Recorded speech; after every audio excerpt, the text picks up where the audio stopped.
जय हिंद मेरे प्यारे साथियों, स्वागत करता हूं आपके अपने यूट्यूब चैनल टारगेट हब में। मैं एसपी चौधरी एक बार फिर आपके सामने हाजिर हुआ हूं रेलवे एनटीपीसी के प्रीवियस ईयर क्वेश्चन पेपर के साथ। जैसा कि आप सभी को पता है, हमने एनटीपीसी के 70 पेपर है वो सोल्व कर लिए हैं। अगर वो पीछे वाली क्लासें आपने नहीं देखी है तो इस क्लास के आई बटन या फिर डिस्क्रिप्शन बॉक्स में उसका लिंक मिल जाएगा, वहाँ से जाकर के आप पीछे वाली क्लासें देख सकते हैं, या फिर आप प्ले लिस्ट में जाओगे तो कंटिन्यू सभी क्लासें आपको देखने को मिलेगी।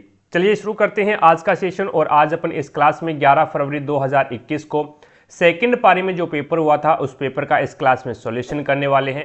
तो बने रहेगा हमारे साथ। जिसने भी चैनल को सब्सक्राइब नहीं किया है तो चैनल को सब्सक्राइब करें, पास में लगे बेल आइकन को जरूर दबाएं ताकि अपन जैसे ही नेक्स्ट वीडियो डालें तो उसका नोटिफिकेशन सबसे पहले आपके पास पहुंचे और आप तुरंत उसका लाभ उठा सको। रही बात पीडीएफ की, तो क्लासों की पीडीएफ और प्रीवियस ईयर के पेपर की पीडीएफ है वो आपको टारगेट हब एप्लीकेशन पे मिलेगा। टारगेट हब एप्लीकेशन का लिंक डिस्क्रिप्शन बॉक्स में दे रखा है, तो वहां से जाकर के टारगेट हब एप्लीकेशन को डाउनलोड कीजिएगा और प्रत्येक क्लास की पीडीएफ और प्रीवियस ईयर के पेपर की पीडीएफ है वो आपको इसी एप्लीकेशन के माध्यम से मिलेगी।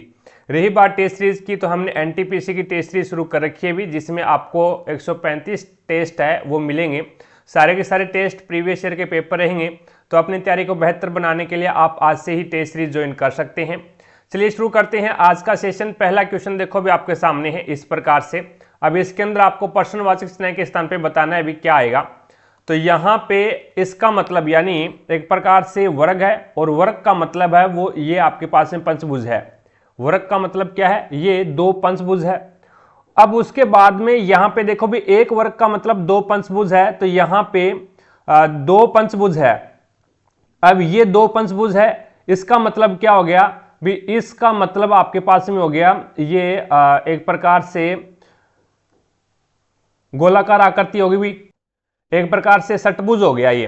ठीक है, यानी एक पंचभुज का अर्थ क्या हो गया, दो षटभुज हो गया।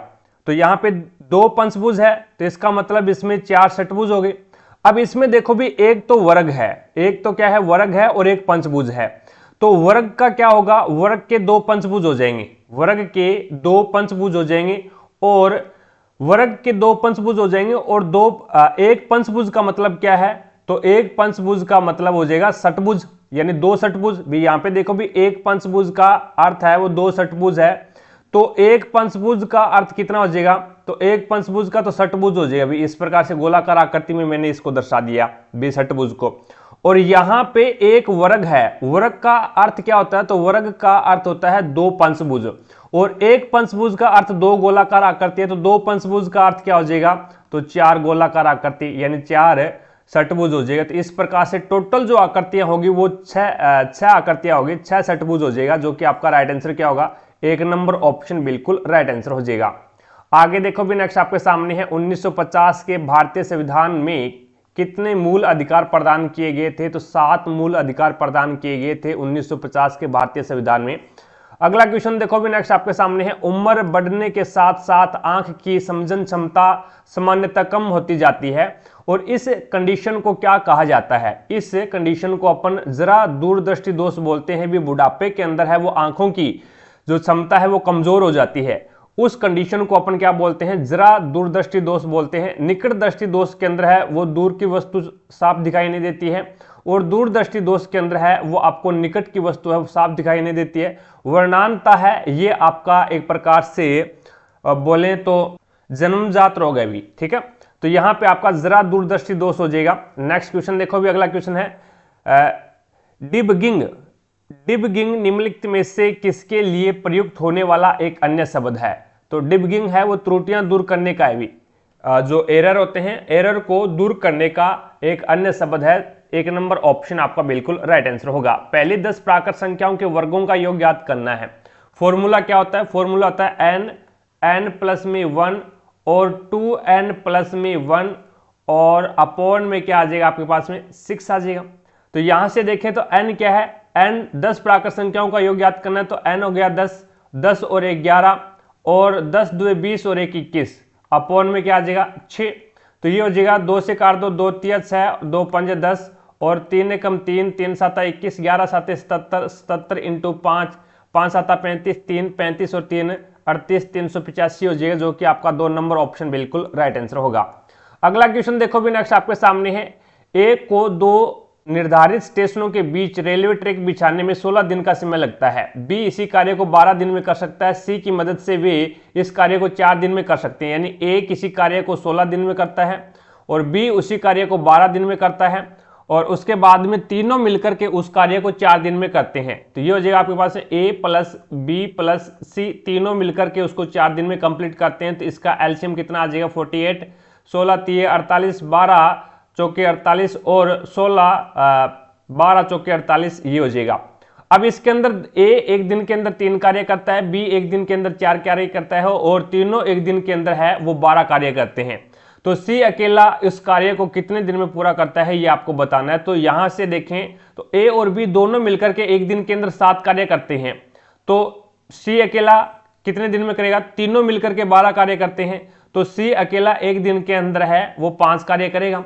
कार्य करना आपको 48, एक दिन के अंदर 5 कार्य करता है तो 48/5 दिन, जो कि आपका राइट आंसर होगा 2 नंबर ऑप्शन। आगे देखो भी नेक्स्ट आपके सामने है, उस प्रथम शासक का नाम बताइए जिसने अपनी प्रजा और अधिकारियों के लिए शिलाखंडों की सतह पर अपने संदेश अंकित कराए थे। तो वो है आपका अशोक, 1 नंबर ऑप्शन आपका बिल्कुल राइट आंसर होगा। 500 से 700 के बीच में ऐसी कितनी संख्याएं हैं जो 11 से डिवाइड है। अपन क्या करते हैं 500 के अंदर है वो 11 का भाग देते हैं, जहां तक भाग पूरा जाता है वहीं तक देंगे। 11 चौके 44, बच गया 6, 60, 11 5 55 यानी 45 आ गया। तो इसका मतलब क्या हो गया, इसका मतलब ये हो गया भी 1 से लेकर के और 500 तक 11 से विभाजित होने वाली संख्या कितनी है 45 है। उसके बाद में 700 में 11 का भाग देंगे तो ये आ जाएगा आपके पास में 11 6 66, बच गया 4 40 और 11 3 33 यानी 63। तो इसका मतलब क्या हो गया 1 से लेकर के 700 तक जो 11 से विभाजित होने वाली संख्याएं हैं उनकी संख्या कितनी है तो 63 हो जाएगा, यानी 63 हो जाएगा। अब आपको क्या चाहिए 500 और 700 के बीच में चाहिए, तो 63 में से 45 आप घटा दोगे तो आपके पास में क्या बचेगा 500 और 700 के बीच में 11 से डिवाइड होने वाली संख्याएं आपके पास में बच जाएगी। तो ये हो जाएगा 63 माइनस में 45, तो ये आपके पास में 13 में से 5 जाएगा तो ये बचेगा 8 और 1 18। तो 18 ऐसी संख्याएं हैं जो 500 और 700 के बीच में है और 11 से डिवाइड है। अगला क्वेश्चन देखो भी नेक्स्ट आपके सामने है, किसी कुट भाषा में इसको ये लिखा जाता है तो इसको क्या लिखा जाएगा। अब इसमें देखो भी MUFASA, तो यहां पे हो जाएगा आपके पास में UMAFAS, तो ये क्या बन जाएगा भी, ये इस प्रकार से क्रॉस कोडिंग करवा रहा है भी यहाँ पे, ये देख लो ठीक है। तो इसका देखो भी इसमें क्रॉस कोडिंग करवाएगा तो यो ओ आ जाएगा, एस आ जाएगा और यहाँ पे एन आ जाएगा और एन आ जाएगा, यहाँ पे टी आ जाएगा और ई आ जाएगा। तो आपका राइट आंसर देख लो भी 3 नंबर ऑप्शन बिल्कुल राइट आंसर होगा। भारत में संगठित क्षेत्र का सबसे बड़ा नियोक्ता कौन है। तो भारत में संगठित क्षेत्र का सबसे बड़ा जो नियोक्ता है वो भारतीय रेलवे है, 2 नंबर ऑप्शन आपका बिल्कुल राइट आंसर होगा। अगला क्वेश्चन देखो भी, स्त्री पुरुष तुलना महिला और पुरुषों के बीच तुलना नामक पुस्तक किसने लिखी। यानी स्त्री पुरुष तुलना या फिर इसे बोले भी महिलाओं और पुरुषों के बीच तुलना नामक पुस्तक है वो किसने लिखी थी, जिसमें पुरुषों और महिलाओं के बीच की सामाजिक विभिन्नताओं की आलोचना की गई थी।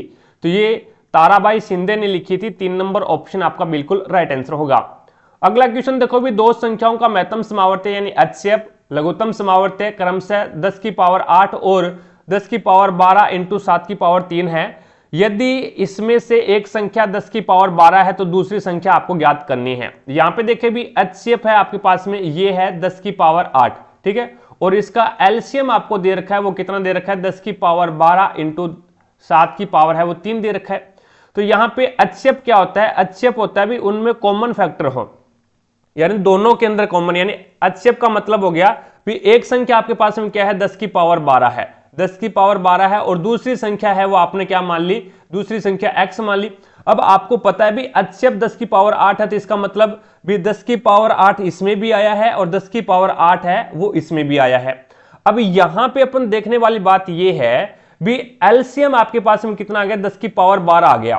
तो इसमें 2 कंडीशन बन सकती है आपके पास में। कंडीशन दूसरी क्या बनेगी, पहली कंडीशन तो ये बनेगी भी एक तो 10 की पावर 8 आ जाए, भी जो दूसरी संख्या है उसमें 10 की पावर 8 आ जाए और यहां पे 7 की पावर 3 आ जाए, यानी 7 की पावर 3 तो आएगा ही आएगा क्योंकि पहली संख्या के अंदर 7 की पावर 3 आया नहीं और एलसीएम में 7 की पावर 3 है, तो इसका मतलब दूसरी संख्या के अंदर 7 की पावर 3 तो आएगा ही आएगा। उसके बाद में पहली कंडीशन तो ये बन गई। दूसरी कंडीशन इसमें क्या बनती है, 10 की पावर 12, 10 की पावर 12 बन सकती है, लेकिन 10 की पावर 12 कब बनेगी, जब यहां पे HCF क्या आ जाए, 10 की पावर 8 आ जाए, 10 की पावर 12 आ जाए। लेकिन यहां पे आपके पास में HCF 10 की पावर 8 है, तो इसका मतलब क्या हो गया भी एक संख्या के अंदर 10 की पावर 12 आ गया तो दूसरी संख्या के अंदर 10 की पावर 12 नहीं आ सकता। यह कंडीशन यहां पे फेल हो जाती है अपनी।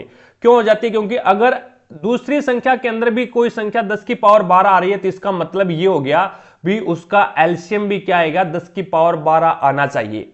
एलसीएम 10 की पावर अगर HCF अगर 10 की पावर 12 है तो दोनों संख्याओं के अंदर 10 की पावर 12 10 की पावर 12 आ सकता है। लेकिन एक के अंदर 10 की पावर 12 आ गया तो दूसरी कंडीशन यहां पे HCF 10 की पावर 8 है, तो इसका मतलब ये हो गया भी ये नहीं आ सकता, 10 की पावर 8 ही आएगा।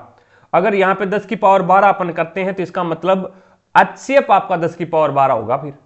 लेकिन ये तो आपको HCF 10 की पावर 8 दे रखा है, तो इसका मतलब आपकी कंडीशन एक ही रहेगी फिर। ठीक है, तो आपका राइट आंसर क्या होगा, 2 नंबर ऑप्शन बिल्कुल राइट आंसर होगा।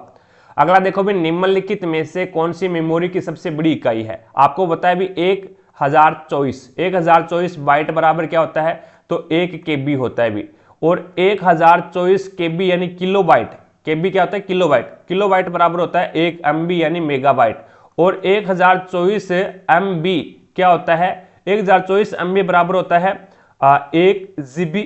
और 1024 GB बराबर क्या होता है, तो 1024 GB बराबर होता है 1 टेराबाइट यानी TB। और 1024 TB बराबर क्या होता है, 1 पेंटाबाइट, 1 पेंटाबाइट होता है। तो यहां पे आपका राइट आंसर क्या होगा, ऑप्शन के हिसाब से इसमें सबसे बड़ी इकाई कौन सी है, तो पेंटाबाइट हो जाएगी। 3 नंबर ऑप्शन आपका बिल्कुल राइट आंसर होगा। आगे देखो भी, यदि वर्त की त्रिज्या 4 सेंटीमीटर है और वर्त के भीतर बनाए जा सकने वाले अधिकतम आकार के वर्ग का क्षेत्रफल ज्ञात कीजिए। तो यहां पे आपके पास में क्या हो जाएगा, वर्त का क्षेत्रफल क्या है, पाई आर स्क्वायर है, फॉर्मूला ये होता है। और वर्त के भीतर बनाए जा सकने वाले अधिकतम आकार के वर्ग का क्षेत्रफल आपको ज्ञात करना, तो ये वर्त है, ये मान लो। ठीक है, अब इसके अंदर है वो इस प्रकार से एक वर्ग बना दिया हमने, सबसे बड़ा वर्ग, और उसका क्षेत्रफल आपको ज्ञात करना है। ये आपका क्या हो गया, सेंटर बिंदु हो गया। अब यहां से अपन खींचेंगे तो ये सेंटर बिंदु इस प्रकार से जाएगा, तो ये एक व्यास हो गया, वर्त का तो व्यास हो गया, लेकिन यहां पे वर्ग का क्या हो गया, ये वर्ग का विकर्ण हो गया, ये वर्ग का क्या हो गया, विकर्ण हो गया। अब आपको पता है भी वर्ग का विकर्ण आपको पता है क्या है, 4 सेंटीमीटर इसकी त्रिज्या है, तो व्यास कितना हो जाएगा, 8 सेंटीमीटर। तो वर्ग का विकर्ण कितना हो जाएगा, 8 सेंटीमीटर हो जाएगा। अब आपको पता है भी जब वर्ग का विकर्ण दिया हो तो वर्ग का क्षेत्रफल ज्ञात करने का फॉर्मूला क्या होता है, तो ये होता है विकर्ण की स्क्वायर अपॉन में क्या आ जाएगा, 2 आ जाएगा। ये क्षेत्रफल होता है वर्ग का। ठीक है, तो वर्ग कितना है, 8, विकर्ण कितना है, 8 है, तो 8 की पावर 2 तो 64 अपॉन में 2, तो ये कितना आ जाएगा, 32 आ जाएगा, जो कि आपका राइट आंसर होगा, 2 नंबर ऑप्शन।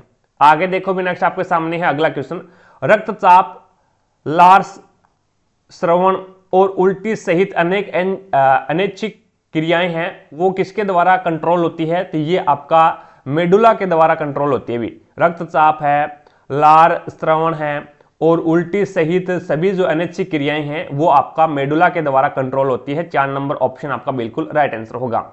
अब इसके अंदर देखो भी, एक बैग में लाल और नीली गेंदों का अनुपात 4:5 है, और यदि गेंदों की कुल संख्या 81 है तो नीली गेंदों की संख्या बतानी है। अब हमारे अनुसार हमने लाल और नीली गेंदों की संख्या मान ली 4 और 5 है, तो हमारे अनुसार तो 9 है उसकी कुल संख्या, लेकिन वो बोल रहा है क्वेश्चन में 81 है, तो 1 का मान कितना आ जाएगा, 9 आ जाएगा।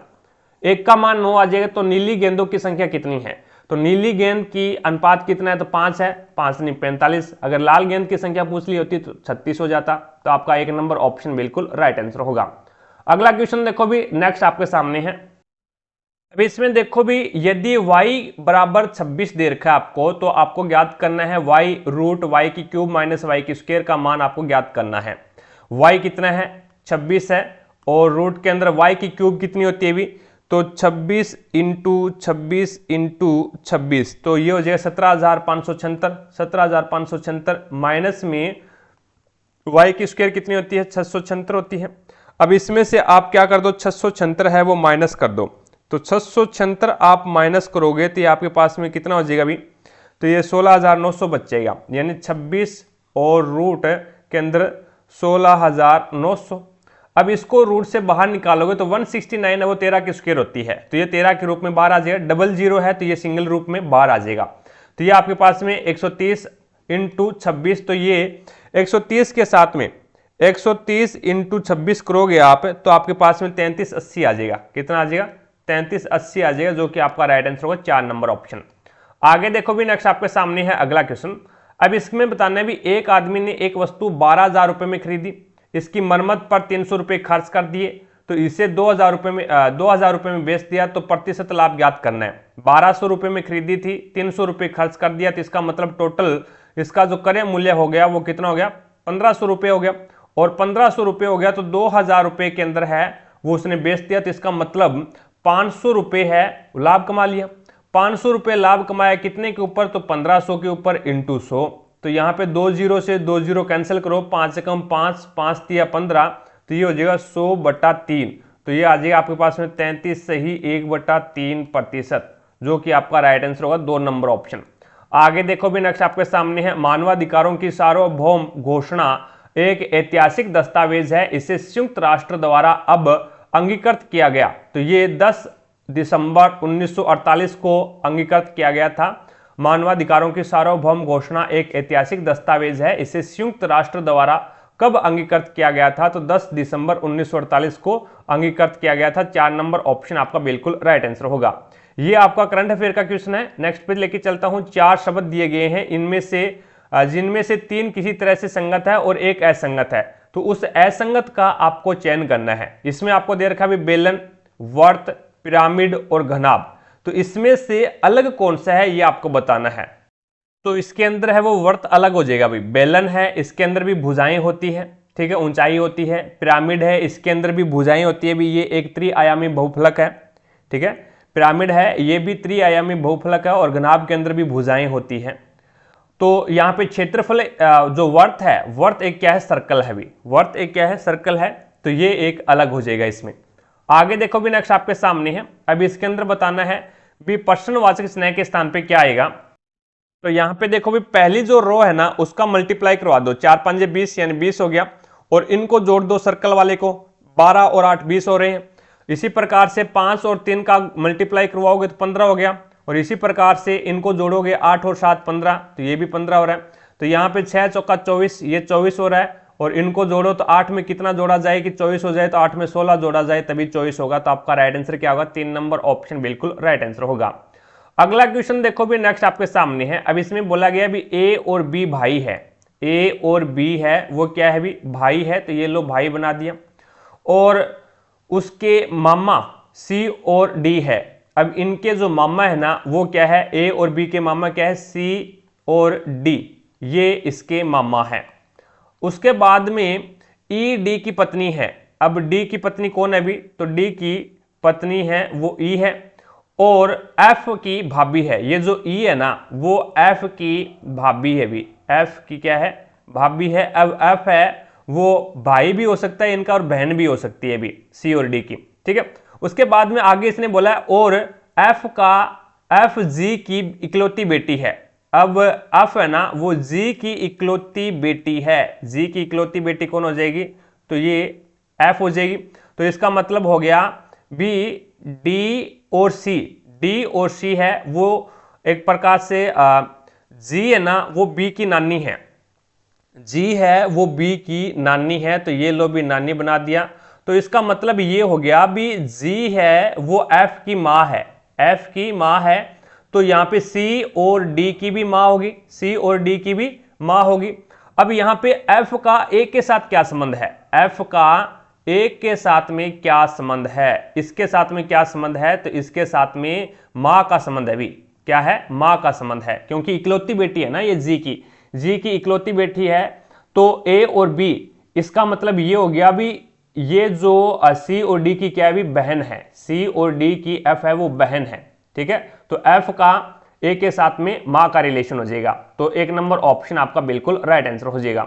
अगला देखो भी, नेक्स्ट आपके सामने है 4 क्रमागत समपूर्णांकों का औसत 27 दे रखा है आपको। इनमें से सबसे बड़ी संख्या ज्ञात करनी है। पहली संख्या मान ली मैंने x, दूसरी संख्या हो जाएगी x प्लस में 2, तीसरी संख्या x प्लस में 4, और सम संख्या है ना तो x प्लस में 6। तो ये 4 संख्याएं होगी और इनका औसत आपको दे रखा है 27। तो राशियों का योग बटा राशियों की संख्या औसत होता है और औसत के सामने औसत रख दिया जाए तो ये इस प्रकार से फॉर्मूला बनेगा कुछ।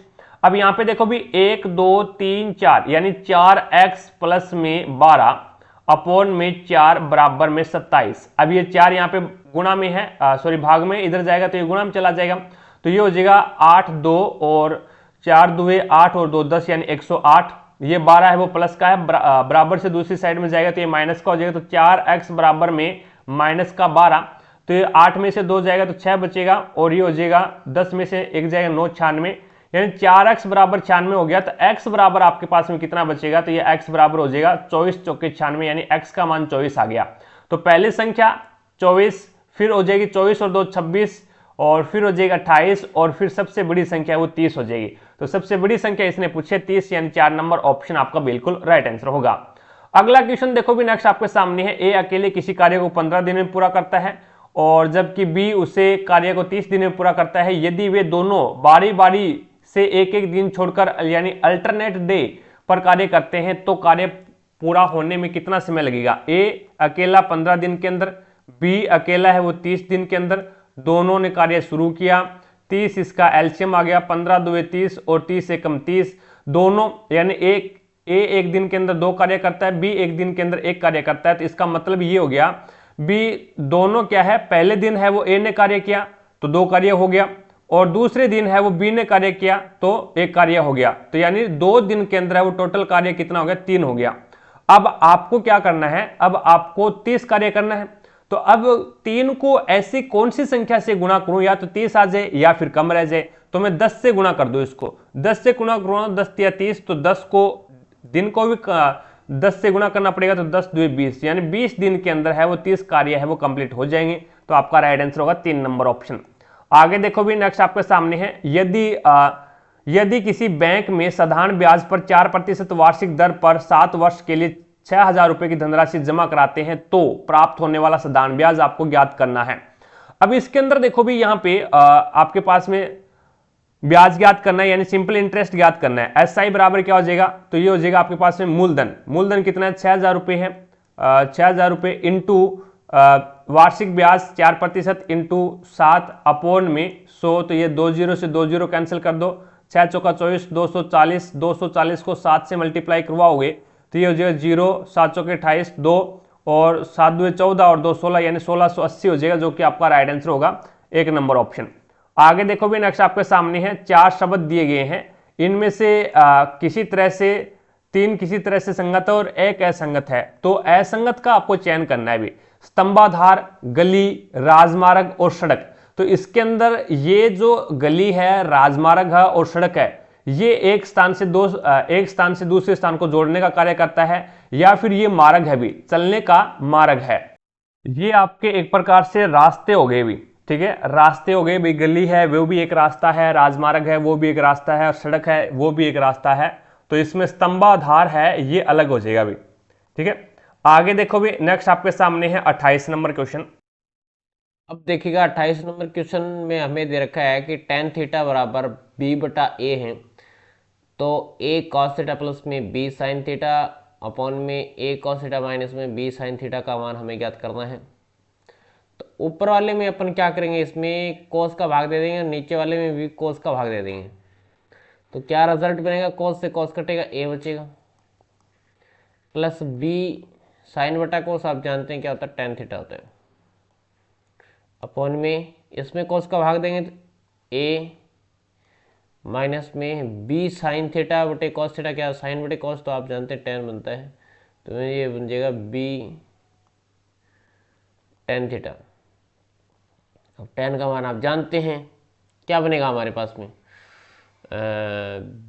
a प्लस b बटा b तो है यहाँ पे, इसके नीचे 1 गुणा में tan का मान कितना है, b बटा a अपॉन में ये बनेगा a माइनस b गुणा tan का मान है b बटा a।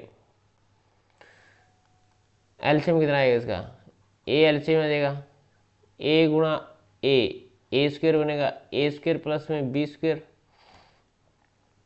इसका a एलसीएम आएगा तो ये बन जाएगा आपके पास ए स्क्वायर माइनस में बी स्क्वायर, ए से ए कट जाएगा, रिजल्ट आएगा ए स्क्वायर प्लस में बी स्क्वायर अपॉन में ए स्क्वायर माइनस में बी स्क्वायर। ये दूसरे ऑप्शन में है, दूसरा ऑप्शन आपका राइट आंसर होगा। अब चलते हैं नेक्स्ट क्वेश्चन की तरफ। 29 नंबर क्वेश्चन देखो भी आपके सामने है। निम्नलिखित में से किसे मानव विकास का एक आधार स्तंभ नहीं माना जाता है? तो वो न्याय को मानव विकास का आधार स्तंभ नहीं माना जाता है। 2 नंबर ऑप्शन है वो आपका बिल्कुल राइट आंसर होगा। अगला देखो भी नेक्स्ट आपके सामने है 30 नंबर क्वेश्चन। अब देखिएगा 30 नंबर क्वेश्चन ट्रिग्नोमेट्री का है। आपको दे रखा है साइन कॉस इनवर्स 3/5 प्लस में कॉस टेन इनवर्स 5/12। इसको हल करना है, सॉल्व करना है। तो अपन क्या करते हैं, सबसे पहले इसको थीटा के बराबर मान लेते हैं। तो हमें जो दे रखा है उसको थीटा के बराबर माने, कॉस इनवर्स 3/5 बराबर थीटा हो गया। तो यहाँ से रिजल्ट निकलेगा कि कॉस थीटा बराबर 3/5। कॉस बराबर वैसे क्या होता है, लाल बटे कक्का से LAL डबल KA, लाल बटे कक्का से कॉस थीटा आधार बटे कर्ण होता है। ये आधार है, ये कर्ण है। एक बार मैं समकोण त्रिभुज बनाता हूँ यहाँ से। ये आधार है, ये कर्ण है। तो आपको पता है पाइथागोरस प्रमेय की सहायता से कर्ण स्क्वायर बराबर आधार स्क्वायर प्लस में लंब स्क्वायर की सहायता से लंब का मान हमारे पास में 4 आ जाएगा। ठीक है, इसी प्रकार से ये थोड़ा अलग है, तो इसको अपन थीटा के बराबर या फाई के बराबर मान लेते हैं। तो अपन ने माना कि टेन इनवर्स 5/12 को मैंने फाई के बराबर मान लिया। तो ये बन जाएगा हमारे पास में टेन फाई बराबर 5/12, और ये 5 लंब है, टेन बराबर लंब बटे आधार होता है। तो ये तो लंब है, ये आधार है। तो सबसे पहले अपन एक समकोण त्रिभुज इसके अंदर बनाते हैं, और ये समकोण त्रिभुज हमने बना लिया है। समकोण त्रिभुज में लंब 5 है, आधार 12 है। पाइथागोरस प्रमेय की सहायता से रिजल्ट निकलेगा, कर्ण निकलेगा 13 निकलेगा। ट्रिपलेट बनेगा ना कंप्लीट। ठीक है, अब देखो ये क्वेश्चन क्या बन गया, इसको हमने थीटा पढ़ लिया। तो ये तो साइन थीटा पढ़ गया, प्लस में ये हमारे पास में बन गया कॉस फाई। अब इसमें थीटा देखेंगे, इसमें फाई देखेंगे। तो साइन थीटा बराबर कितना होता है, थीटा बराबर होता है लंब बटे कर्ण। लंब इसमें 4 है, कर्ण 5 है। तो यहाँ से बन जाएगा साइन थीटा बराबर लंब बटा कर्ण, यानी लंब है 4, कर्ण है 5, प्लस ये बन गया कॉस फाई। कॉस बराबर होता है आधार बटे कर्ण होता है। आधार कितना है, 12 है, और कर्ण 13 है। तो एलसीएम कितना है, 13 5 65 आएगा। 65 में 5 का भाग देंगे, 65 में 5 का भाग देंगे, 13 5 65, 13 है, 13 26 13 3 40, 13 चौके 52 आ जाएगा। प्लस में 65 में 13 का भाग देंगे, 5 आएगा। 5 का गुणा 12 के साथ में करेंगे, 12 5 60 आ जाएगा। रिजल्ट जोड़ोगे 2 4 5 11 बटे 65, यानी 112 बटे 65 आएगा। 112 बटे 65 ऑप्शन नंबर 2 आपका राइट हो जाएगा। इसके बाद में चलते हैं नेक्स्ट क्वेश्चन की तरफ। 31 नंबर क्वेश्चन देखो भी आपके सामने है। मनुष्य में कार्बोहाइड्रेट, प्रोटीन और वसा का पूर्ण पाचन कहाँ पे होता है? तो मनुष्य में कार्बोहाइड्रेट, प्रोटीन और वसा का जो पूर्ण पाचन है वो छोटी आंत के अंदर होता है। 3 नंबर है वो आपका बिल्कुल राइट आंसर होगा। अगला क्वेश्चन देखो भी नेक्स्ट आपके सामने है 32 नंबर क्वेश्चन। अब इसके अंदर आपको बताना भी मोची, आदमी, जूता और फुटवेयर। जो मोची होता है वो एक आदमी होता है भी, तो आदमी के अंदर है वो मोची आ जाएगा, और जो जूता होता है वो फुटवियर के अंदर आ जाएगा। तो ये लो फुटवियर के अंदर है वो आपका जूता आ जाएगा। तो ये आदमी हो गया, ये मोची हो गया, ये फुटवियर हो गया, और ये जूता हो गया। तो इस प्रकार से आपका राइट आंसर होगा 3 नंबर ऑप्शन। आगे देखो भी नेक्स्ट आपके सामने है।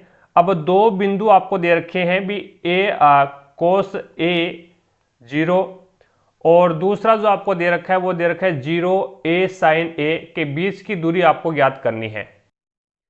अब देखिएगा दूरी सूत्र की सहायता से इसको अपन P पढ़ लेते हैं, इसको अपन Q पढ़ लेते हैं। 2 बिंदु मान लिए, दोनों बिंदुओं के बीच की दूरी हमें बतानी है। तो PQ इज इक्वल टू क्या आएगा, आप जानते हैं दूरी सूत्र क्या होता है, x2 माइनस में x1 का होल स्क्वायर प्लस में y2 माइनस में y1 का होल स्क्वायर। तो ये बनेगा हमारे पास PQ is equal to x2 का मान कितना है बताइए, 0 माइनस में 0 माइनस में ए का होल स्क्वायर प्लस y2 है हमारे पास में a साइन अल्फा माइनस में y1 का मान है नहीं, x2 माइनस में x1 का मान कितना है, x2 का मान तो 0 है, x1 का मान a cos अल्फा है, ध्यान रखना यहाँ पे। तो आप इसमें a की जगह डायरेक्ट आप कर लेना a cos अल्फा और ये a साइन अल्फा माइनस में 0 का होल स्क्वायर है। तो ये बन जाएगा हमारे पास P Q is equal to, ये बनेगा a square cos square alpha plus ये बनेगा a square sine square alpha. तो P Q is equal to A square common आ रहा है, यहाँ पे बचेगा कॉस स्क्वायर अल्फा प्लस में साइन स्क्वायर अल्फा। इसका मान आप जानते हैं, एक पहली सर्व समीकरण से ए स्क्वायर ए बनता है, तो P Q is equal to क्या बनेगा, ए बनेगा। तो ए पहले ऑप्शन में दे रखा है, ठीक है, लेकिन के बीच की दूरी आपसे पूछी है, तो आप दूरी निकालें, समय निकालें, कभी भी ऋणात्मक नहीं होता। तो अगर ये मापांक वाला नंबर नहीं दिया जाता ना, तो ये पहला ही ऑप्शन आपका राइट हो जाता, लेकिन इसने मापांक दे रखा है। मापांक का मतलब ये होता है कि जो दूरी है वो कभी ऋणात्मक नहीं होती, मापांक का मतलब यही होता है। तो इसने ये आंसर इस क्वेश्चन में हमें करना पड़ेगा ए मापांक वाला। अगर मापांक नहीं दिया जाता तो ये हमारा ए नंबर ऑप्शन राइट हो जाता। ए इकाई है, यूनिट है, जो भी है, आगे कुछ भी मात्रक लगा सकते हैं, लेकिन अब हमारा आंसर क्या होगा, आंसर नंबर 2 नंबर राइट हो जाएगा। Is that clear? इसके बाद में चलते हैं नेक्स्ट क्वेश्चन की तरफ। 34 नंबर क्वेश्चन देखो भी आपके सामने है। सोनार तकनीक का उपयोग किसके मापन के लिए किया जाता है? तो ये समुद्र की गहराई को मापने के लिए सोनार तकनीक का उपयोग करते हैं, यानी 4 नंबर ऑप्शन आपका बिल्कुल राइट आंसर होगा। अगला क्वेश्चन देखो भी नेक्स्ट आपके सामने है, इसका मान ज्ञात करना है। तो पहले अपन इस नीचे वाले को सोल्व कर लेते हैं भी, दोनों को। तो ये आपके पास में 3 एलसीएम आ जाएगा नीचे वाले का, तो ये हो जाएगा 3 प्लस में 1 यानी 4/3 हो जाएगा। और उसके बाद में इसको अगर अपन सोल्व करते हैं तो इसका जो एलसीएम आएगा वो 2 आ जाएगा, और 2 एकम 2 और 1 यानी 3/2। और इसके ऊपर क्या है भी 1 है, और यहाँ पे भी इसके ऊपर क्या है 1 है, और ये माइनस में है। अब ये जो 3 है ना, ये 3 ऊपर चला जाएगा और ये 2 ऊपर चला जाएगा, तो ये हो जाएगा आपके पास 3/4 माइनस में 2/3। अब इसका एलसीएम ले लो, 12 आ जाएगा। 4 तिया 12 और 3 तिया 9 माइनस में 4 तिया 12 और 3 चौके 12 और 4 दुए 8, तो ये आपके पास में आ जाएगा 1/12, जो कि आपका राइट आंसर क्या होगा, 3 नंबर ऑप्शन बिल्कुल राइट आंसर होगा। अगला क्वेश्चन देखो भी नेक्स्ट आपके सामने है, संसदीय कार्यपालिका का क्या अभिप्राय है? तो संसदीय कार्यपालिका का अभिप्राय है भी ऐसी कार्यपालिका जो संसद में बहुमत के समर्थन पर निर्भर है। ऐसी कार्यपालिका जो संसद में बहुमत के समर्थन पर निर्भर है, यानी 2 नंबर ऑप्शन आपका बिल्कुल राइट आंसर होगा। अगला देखो भी कोबोल भाषा के लिए उपयुक्त है। तो कोबोल एक क्या है, व्यापारिक उद्देश्यों के लिए उपयुक्त है। कॉमन बिजनेस ओरिएंटेड लैंग्वेज, ये इसकी क्या होती है, फुल फॉर्म होती है कोबोल की, common business oriented language. 1 number option है वो आपका बिल्कुल राइट आंसर होगा। और ये व्यापारिक उद्देश्यों के लिए इसको बनाया गया था, और ये कंप्यूटर लैंग्वेज है भी, ठीक है। आगे देखो भी नेक्स्ट आपके सामने है, वर्ष 1946 में संविधान सभा का उपाध्यक्ष किसे चुना गया था? तो HC मुखर्जी को 1946 में संविधान सभा का सदस्य उपाध्यक्ष चुना गया था, ठीक है। अगला देखो भी नेक्स्ट आपके सामने है, नेक्स्ट क्वेश्चन है, भारत में धन आपूर्ति का विनियामक प्राधिकरण इनमें से कौन सा है? तो वो RBI हो जाएगा।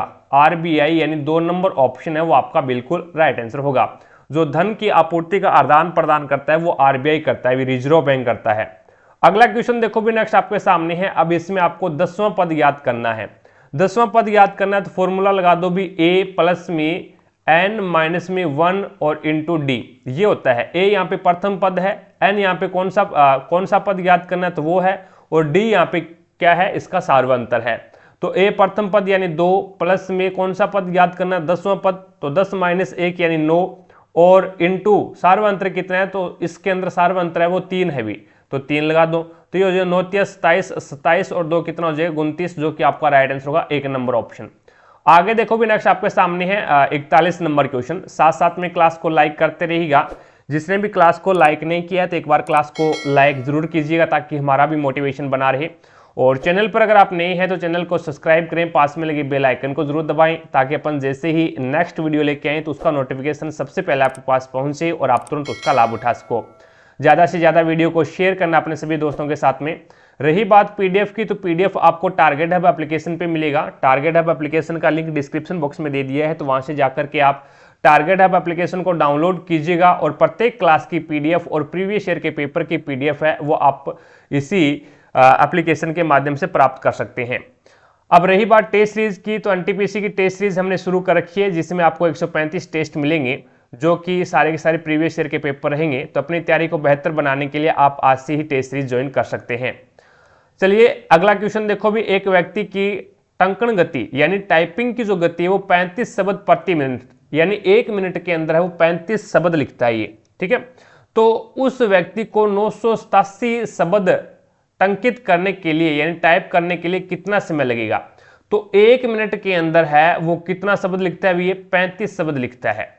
तो 35 शब्द यानी 35 शब्द है वो 1 मिनट के अंदर लिखता है। तो एक शब्द कितने में लिखेगा? तो 1/35 मिनट के अंदर लिखेगा। आपको 987 ज्ञात करना है तो यहाँ पे इंटू कर दो आप 987। तो इसके अंदर है यानी 1 मिनट के अंदर 35 शब्द लिखता है, या फिर ये बोल सकते हैं भी 35 शब्द है वो 1 मिनट के अंदर लिख सकता है। तो एक शब्द है वो 1/35 मिनट के अंदर लिखेगा। आपको लिखाना, आपको कितना टाइप करना है? 987 शब्द टाइप करना है, तो इंटू 987 हो जाएगा। अब इसको काटोगे तो ये आपके पास में कितना आ जाएगा भी 28 तो मिनट आ जाएगा। टोटल समय कितना लगेगा? 28 मिनट आ जाएगा। 28 मिनट लगेगा। और उसके बाद में इसके अंदर इस प्रकार से भाग दे के देख लो भी 987 के अंदर जो शेष बचेगा ना उसका सेकंड बना देना। फिर 35 2 70 और 35 3 105 ज्यादा हो जाते हैं तो ये हो जाएगा आपके पास में 28 बचेगा यानी 287। और फिर आपके पास में 8 बार चला जाएगा, 8 5 40 4 और 8 3 24 और 24 और 4 28 यानी आपके पास में 7 बच गया। ये 7 क्या है? मिनट है। 7 मिनट है। तो इसको 7 शेषफल बचा यानी 7/35 और इंटू इसको क्या बनाना है? आपको मिनट बनाना है, सेकंड बनाना है। तो ये आपका सेकंड हो गया। अब सेकंड हो गया तो ये आपके पास में कितनी बार कैंसिल हो जाएगा? 7 एकम 7, 7 5 35, 5 एकम 5, 12 5 60। तो ये आपके पास में कितना आ जाएगा? 12 सेकंड आ जाएगा। तो 28 मिनट और 12 सेकंड के अंदर 987 शब्द है वो अंकित कर देगा, टाइप कर देगा। 2 नंबर ऑप्शन आपका बिल्कुल राइट आंसर होगा। अब इसमें आपको बताना भी प्रश्नवाचक स्नेह के स्थान पे क्या आएगा।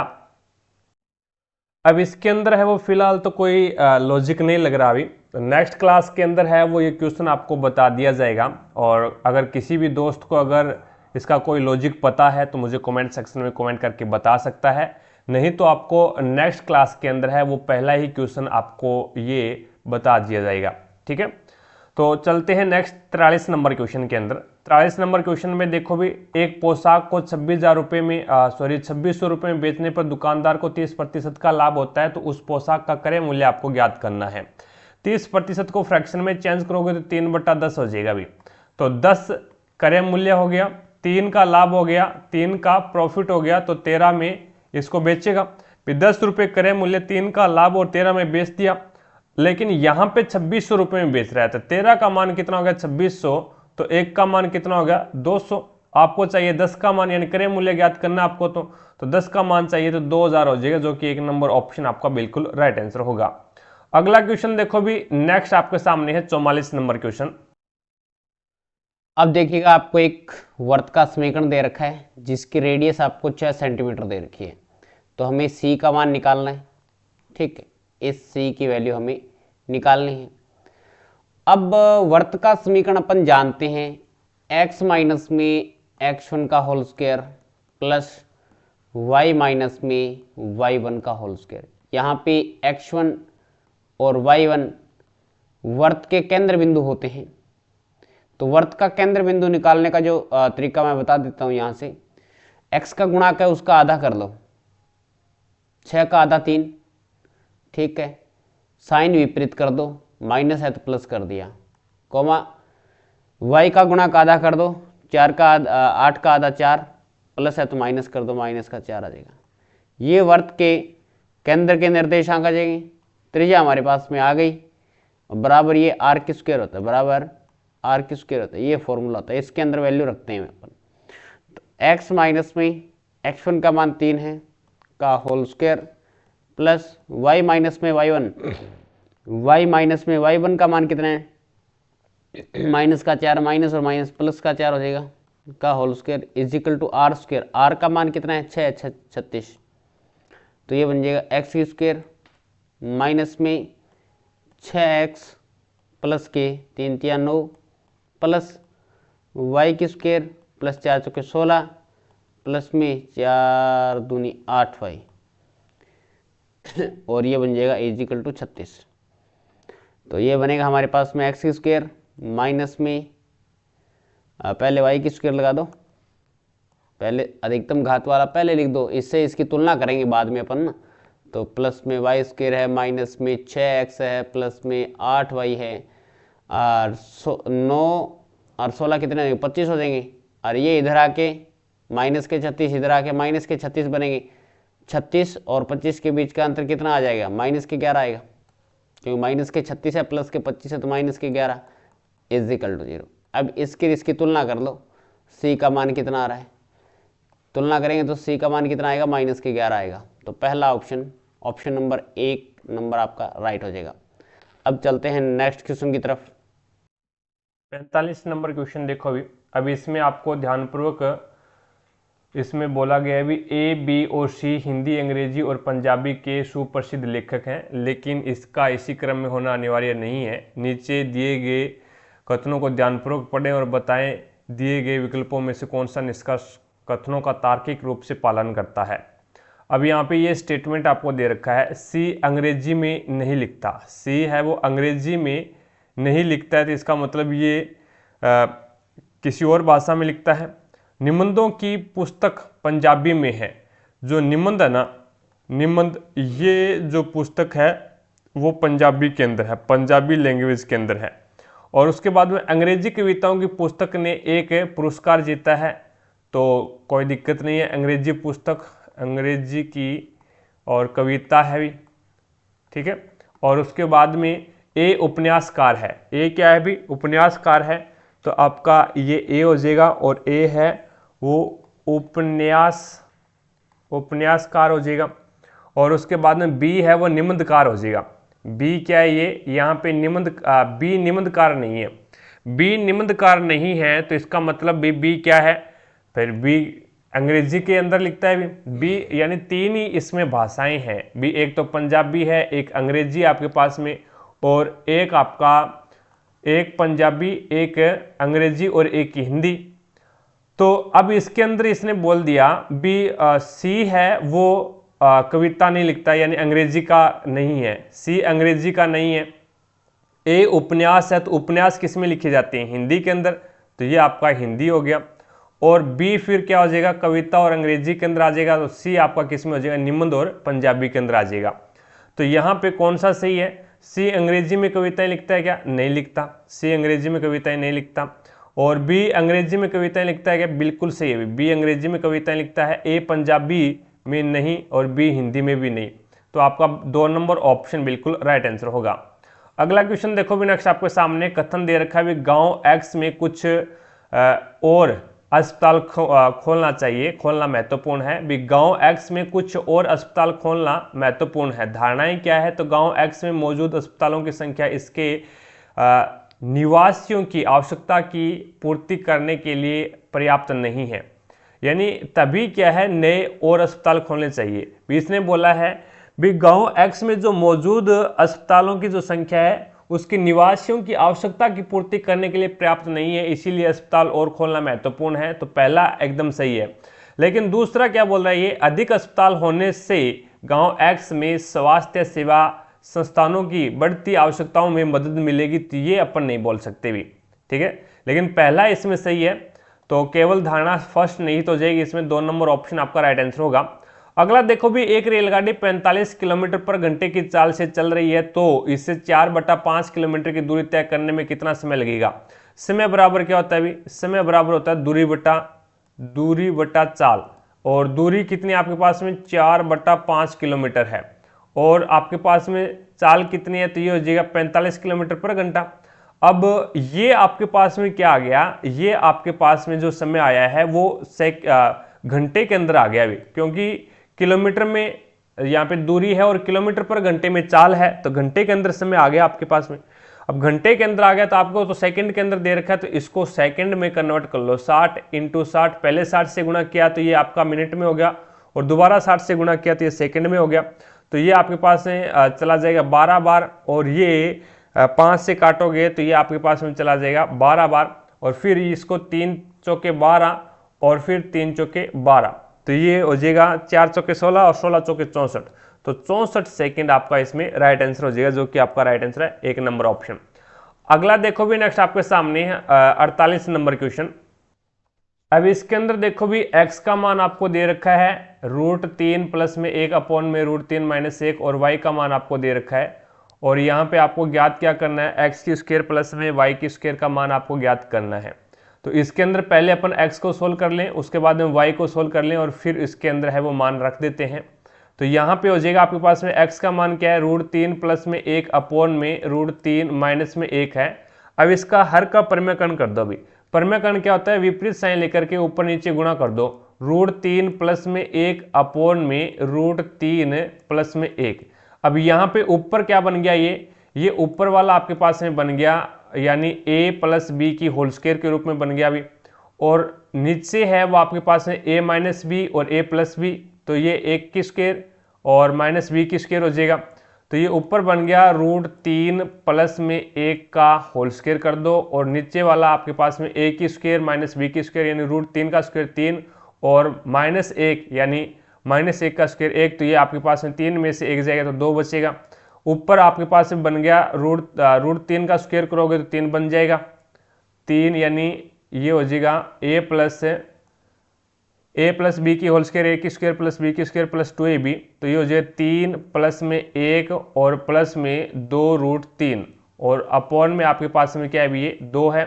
तो ये यहाँ पे क्या बनेगा आपके पास में 3 और 1 4, तो यहाँ पे 4 प्लस में 2√3 है और अपॉन में 2 है, तो ऊपर वाले में 2 कॉमन आ गया, 2 कॉमन आ गया तो ये बच गया 2, और यहाँ पे 2 प्लस में √3 और नीचे क्या आपके पास में 2 है, तो 2 से 2 कैंसिल कर दो, ये आपके पास में x का मान आ गया।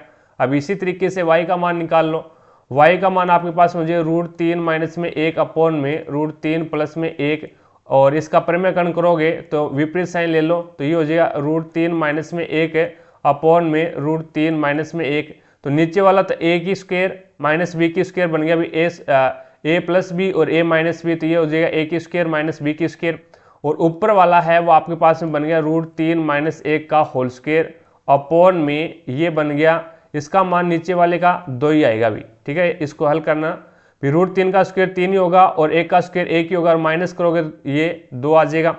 तो यहाँ पे √3 का यानी 3 प्लस में 1 और उसके बाद में ये आ जाएगा माइनस का 2√3 और अपॉन में यहाँ पे 2 है। अब ये आपके पास में बन गया 4 माइनस में 2√3 और अपॉन में 2। अब इसमें यहाँ पे 2 कॉमन आ गया, ये बच गया 2 माइनस में √3 और अपॉन में 2, 2 से 2 कैंसिल कर दो, तो ये आपके पास में y का मान आ गया। अब इस फॉर्मूले के अंदर रख दो भी, तो यहाँ पे आपके पास में क्या है 2 प्लस में √3, ये तो x का मान है जो कि अभी निकाला है आपने, और इसका स्क्वायर कर दो, और प्लस में ये आपके पास में 2 माइनस में √3 का इसका स्क्वायर कर दो। अब इसके अंदर देखो भी, ये आपके पास में 2 का स्क्वायर 4 और प्लस में √3 का स्क्वायर यानी 3, और उसके बाद में प्लस में 2 दूआ 4 और 4√3, बीच में प्लस का निशान है, तो यहाँ पे आ जाएगा आपके पास में a माइनस बी का होल स्क्वायर, a की स्क्वायर माइनस a की स्क्वायर प्लस b की स्क्वायर माइनस 2ab, इस प्रकार से ओपन होगा, तो ये हो जाएगा आपके पास में 4 और प्लस में 3 और उसके बाद में माइनस का 2 दूआ 4√3। तो ये देखो भी, ये प्लस का 4√3 है और ये माइनस का 4√3 है, कैंसिल हो गया, 4 3 7 और 4 3 7, 7 और 7 कितना हो जाएगा 14 हो जाएगा, जो कि आपका राइट आंसर क्या होगा 3 नंबर ऑप्शन बिल्कुल राइट आंसर हो जाएगा। अगला क्वेश्चन देखो भी नेक्स्ट आपके सामने है। अब इसके अंदर है वो WET को ये लिख रहा है, तो इसका कहने का मतलब ये है भी W से पहले V आता है और W के बाद में X आता है, तो ये लिख दिया W को। और E से पहले आपके पास में क्या आता है, D आता है, और E के बाद में F आता है, तो यहाँ पे E को ये लिख दिया। और T से पहले S आता है और T के बाद में U आता है, तो T को SU लिख दिया। तो इसी प्रकार से इसको लिख देंगे, M से पहले आता है L और उसके बाद में M के बाद में N आता है, O से पहले N आता है और O के बाद में P आता है, H से पहले है वो G आता है और H के बाद में I आता है, J के पहले है वो J के पहले I आता है। क्या लिखा जाएगा ये पूछा है इसको, यानी ये किसको लिखा जाएगा, तो किस शब्द को ये लिखा जाएगा। तो यहाँ पे M और O के बीच में क्या आता है भी N आता है, और H और J के बीच में क्या आता है, तो H और J के बीच में है वो I आता है, और A और C के बीच में क्या आता है B, तो NIB जो कि आपका राइट आंसर होगा 1 नंबर ऑप्शन, यानी इसको इसने ये लिखा है। आगे देखो भी नेक्स्ट आपके सामने है, वह बड़ी से बड़ी संख्या ज्ञात कीजिए जिससे 38, 42 और 52 38, 45 और 52 को विभाजित करने पर 2, 3 और 4 सेंसिबल बचते हैं। अब देखो भी ये 38 है, ये 45 है और ये 52 है। अब इसको किसी संख्या से विभाजित करते हैं, बड़ी से बड़ी संख्या से, तो 2 सेंसिबल बचते हैं इसमें, और इसमें 3 सेंसिबल बचते हैं, और इसमें 4 सेंसिबल बचते हैं। अगर मैं माइनस कर दूं भी 38 में से 2 जाएगा 36, 45 में से 3 जाएगा 42 और 52 में से 4 जाएगा तो आपके पास में 48, तो ये बचेगा। इसका मतलब ये हो गया भी 36, 42 और 48 उस संख्या से पूरा पूरा डिवाइड होना चाहिए। तो देख लो भी ऑप्शन के हिसाब से, तो 9 से 36 डिवाइड हो जाएगा, 42 नहीं होगा, 48 नहीं होगा। 7 से 42 हो जाएगा लेकिन 48 नहीं होगा, 36 नहीं होगा, 5 से कोई भी नहीं होगा, और आपका ऑप्शन एक बचा 6, तो जो 36, 42 और 48 सभी को डिवाइड कर देगा। तो अब 38, 45 और 52 को डिवाइड करोगे ना आप 6 से, तो 2, 3 और 4 ही सेंसिबल बचेगा, आपका 4 नंबर ऑप्शन बिल्कुल राइट आंसर होगा। आगे देखो भी नेक्स्ट आपके सामने है। अब इसके अंदर बोला गया भी एक परिवार के 6 सदस्य ABCDE और F एक घर में नवीनीकरण की पारिवारिक परियोजनाओं पर एक टीम के रूप में काम कर रहे हैं। प्रत्येक व्यक्ति को एक ही कार्य दिया गया है। A B का पुत्र है, ये A है, वो B का पुत्र है, B का पुत्र है, और उसे फर्श निर्माण, यानी A क्या करता है, फर्श का निर्माण करता है, ये फर्श निर्माण का कार्य करता है। उसके बाद में B C की बहन है, B है वो C की बहन है, और उसे पानी की समस्याओं से संबंधित कार्य दिया गया है, तो ये पानी की समस्याओं से संबंधित कार्य करती है। उसके बाद में C है वो D की पत्नी है, ये C है वो D की पत्नी है, भी D की पत्नी है, ये लो, और C D की पत्नी है और उससे विद्युत संबंधी कार्य दिया गया है, तो C को विद्युत से संबंधित कार्य हो जाएगा। उसके बाद में D को यहाँ पे C D की पत्नी है और D को न्यू संबंधी कार्य दिया गया है, D है ना, इसको न्यू संबंधी कार्य दिया गया है, और उसके पुत्र E को आंतरिक सज्जा संबंधी कार्य दिया गया है। तो यहाँ पे D का जो पुत्र है E, इसको आंतरिक सज्जा का कार्य दिया गया है, आंतरिक सज्जा का कार्य दिया गया है, और ये पुत्र है भी, ये पुत्र है, D का पुत्र कौन है, E है। और उसके बाद में आगे इसने बोला भी F जो D का भाई है, F है ना, ये लो F है, और ये D का भाई है, भी D का भाई है। और उसके बाद में इसने बोला भी D का भाई है और छत संबंधी कार्य दिया गया है, तो इसको क्या है, छत संबंधी कार्य दिया गया है। और आगे इसने दिया है भी A के चचेरे भाई को कौन सा कार्य दिया गया है, ये आपको बताना है। तो यहाँ पे ज्ञात किए करना है भी A का चचेरा भाई कौन सा है, ये आपको ज्ञात करना है। देखो भी A पुत्र है B का और B बहन है C की। अब A पुत्र है B का, A है वो B का पुत्र है, और B है वो C की बहन है, ठीक है, और C है वो पत्नी है D की, C है वो D की पत्नी है। तो इसका मतलब ये हो गया भी ये और ये दोनों बहनें हैं, और यहां से अपन देखें तो ये एक प्रकार से, अब यहां पे आपके पास में ये इसका पुत्र है, और C का पुत्र कौन हो जाएगा, भी C का पुत्र है वो E हो जाएगा। तो ये दोनों, यानी A की मौसी कौन हो जाएगी, तो A की मौसी है वो आपका ये C हो जाएगी। तो यहाँ पे A और E है ना, ये चचेरे भाई है, भी ये क्या है, चचेरे भाई हैं, ए और ई दोनों चचेरे भाई हैं। तो ई है वो क्या करता है, आंतरिक सज्जा संबंधी कार्य करता है। तो ए के चचेरे भाई का संबंध क्या है, किस कार्य से है, तो ए का चचेरा भाई ई है और ई क्या करता है, आंतरिक सज्जा संबंधी कार्य करता है, जो कि आपका राइट आंसर होगा 1 नंबर ऑप्शन। आगे देखो भी, नेक्स्ट आपके सामने है अगला क्वेश्चन। अब इसको अल्फाबेट के हिसाब से सेट करना है और सबसे अंत में कौन सा शब्द आता है वो आपको बताना है। तो दोनों के अंदर है वो सभी के अंदर ए बी सभी के अंदर यहाँ पे कॉमन आ रहा है। उसके बाद में ए आ गया तो इसका मतलब ये 1 नंबर पे आएगा भी। और 2 नंबर पे कौन आएगा, तो ए बी ओ है और ए बी आई है। तो यहाँ पे ये आपका क्या आ जाएगा, 2 नंबर पे आ जाएगा। और फिर ए बी ओ और यहाँ पे भी ए बी ओ है और ओ के बाद में यहाँ पे डी आ गया और यहाँ पे आर आ गया। तो डी पहले आता है तो इसका मतलब ये 3 नंबर पे आएगा और ये आपका 4 नंबर पे आएगा। तो 1 नंबर ऑप्शन आपका बिल्कुल राइट आंसर होगा। 53 नंबर क्वेश्चन देखो भी आपके सामने है अगला क्वेश्चन। भारतीय मानक समय ग्रीनविच माध्यम समय से कितना आगे है, तो 5.5 घंटे आगे, अभी 5 घंटे 30 मिनट आगे है। 1 नंबर ऑप्शन आपका बिल्कुल राइट आंसर होगा। निम्नलिखित में से कौन सा संयुक्त राष्ट्र का अंग नहीं है, तो मानवाधिकार परिषद है, ये संयुक्त राष्ट्र का अंग नहीं है। 4 नंबर ऑप्शन आपका बिल्कुल राइट आंसर हो जाएगा। ब्रिटिश भारत में प्रांतीय विधानमंडलों का पहला चुनाव किस वर्ष हुआ था, तो 1937 में ब्रिटिश भारत में प्रांतीय विधानमंडलों का चुनाव हुआ था। 3 नंबर ऑप्शन आपका बिल्कुल राइट आंसर होगा। ये आपका करंट अफेयर का क्वेश्चन है। नेक्स्ट क्वेश्चन पे लेके चलता हूं।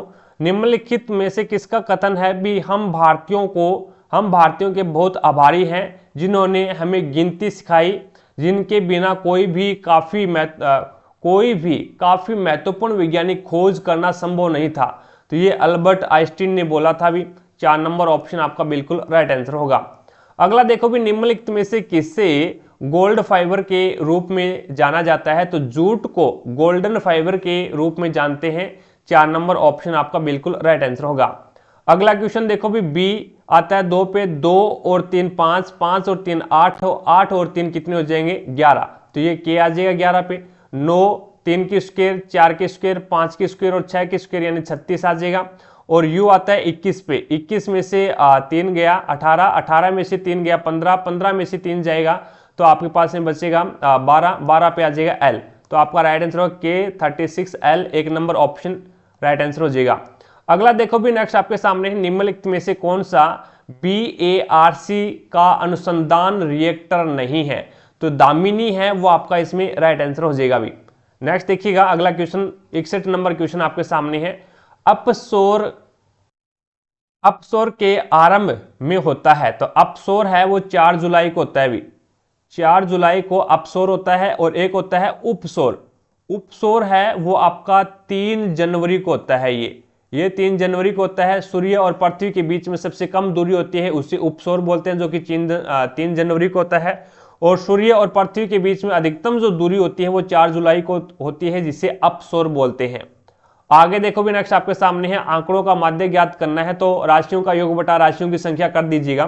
तो ये हो जाएगा आपके पास में 1 और 1 2 3, 3 2 5, 5 और 4 9, 9 और 5 14 और 5 19 और 7 19 और 7 26 और 8 34, 26 और 8 34 और 34 और 12 कितनी हो जाएंगी 46 यानी 46। और अपॉन में राशियों की संख्या कितनी है 1 2 3 4 5 6 7 8 9 और 10। तो 10 का भाग लगा दो तो ये हो जाएगा 4.6, जो कि आपका राइट आंसर होगा 3 नंबर ऑप्शन। आगे देखो भी, नेक्स्ट आपके सामने है कार्ला नामक संरक्षित बौद्ध गुफा भारत के किस राज्य में स्थित है, तो ये महाराष्ट्र के अंदर हो जाएगा भी। 4 नंबर ऑप्शन आपका बिल्कुल राइट आंसर होगा। अंग्रेजों ने भारत में किस वर्ष राजनीतिक सत्ता हासिल की थी, तो ये 1757 के अंदर जो प्लासी का युद्ध हुआ था वो एक निर्णायक युद्ध था। भी प्लासी का युद्ध अगर कारगर सिद्ध हो जाता तो यहाँ पे अंग्रेजों को कोई टिकने नहीं देता, ठीक है, अंग्रेजों को जाना पड़ता वापस। लेकिन 1757 का जो प्लासी का युद्ध था उसमें अंग्रेज जीत गए थे भी, तो वहां से है वो राजनीतिक सत्ता है वो हासिल होती है। 3 नंबर ऑप्शन आपका बिल्कुल राइट आंसर होगा। गैस्ट्रिक ग्रंथियां पाचन के दौरान है वो किस एंजाइम का उत्पादन करती है जो प्रोटीन को पचाता है, तो प्रोटीन को कौन पचाता है, प्रोटीन को पेप्सिन एंजाइम पचाता है। पेप्सिन एंजाइम है वो प्रोटीन को पचाता है और पेप्सिन एंजाइम है वो आपका अमाशय के अंदर है वो बनता है, ठीक है। तो गैस्ट्रिक ग्रंथियां है ना, ये पेप्सिन एंजाइम का स्राव करती है या फिर पेप्सिन एंजाइम का उत्पादन करती है जो कि प्रोटीन को पचाता है। तो 3 नंबर ऑप्शन आपका बिल्कुल राइट आंसर होगा। प्रधानमंत्री किसान सम्मान निधि की घोषणा भारत के केंद्रीय बजट के दौरान की गई थी। तो ये 2019-20 के अंदर की गई थी। 2019-20 के अंदर है वो प्रधानमंत्री किसान सम्मान निधि की घोषणा की गई थी।